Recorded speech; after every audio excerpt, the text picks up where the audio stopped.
Hello, good morning. আজ ছিল 2 তারিখ আর আজ আমার ছিল মর্নিং শিফট। আর আমার মর্নিং শিফট রেডি করতে খুব ভালো লাগে, কারণ সকালবেলা যে এনার্জিটা থাকে সেই এনার্জিতে আমার 6 ঘন্টা ঠিক পেরিয়ে যায় আর ভালো কাজ করতেও ইচ্ছে করে। তো সেই রকম আমি ম্যামকে বলি যে ম্যাম আপনি আমাকে মর্নিং শিফটই দেবেন। তো আজ আমার মর্নিং শিফট ছিল, তো সেই জন্য আমার কোনো অসুবিধা হয় না। মর্নিং শিফট থাকলে আমার বেশ ভালো লাগে।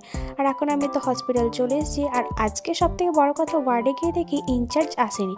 আর ইনচার্জ না এলে যে মনে যে কি একটা আনন্দ হয় সে তোমাদের বলে বোঝাতে পারবো না। আর আজ আমাদের ওয়ার্ডটা ঠিক সানডে সানডে ফিল লাগছিলো, কেন জানো? কারণ আজকে ইনচার্জ আসেনি, সেই জন্য। তারপর কাজ করতে করতে হুট করে খিদে পেয়ে গেলো, সেই জন্য চলে গেছিলাম ক্যাফেটেরিয়াতে। ক্যাফেটেরিয়াতে গিয়ে দেখি কিছুই নেই, বাট কী করবো, কিছু টুকটাক খেয়ে চলে এলাম ফির আবার ওয়ার্ডে। আর আজ তোমাদের দেখাবো আমাদের ওয়ার্ড থেকে ভিউটা। তোমরা দেখে বলো কি সুন্দর লাগছে না আমাদের ওয়ার্ড থেকে ভিউটা? মনে হচ্ছে কোথায় একটা চলে এলাম। তারপর কাজ সমস্ত কিছু সেরে হ্যান্ডওভার দিয়ে এবার যাব বাড়ি, মানে ছুটি। তো এখন আমরা লিফটের জন্য ওয়েট করছি, লিফট কখন আসবে।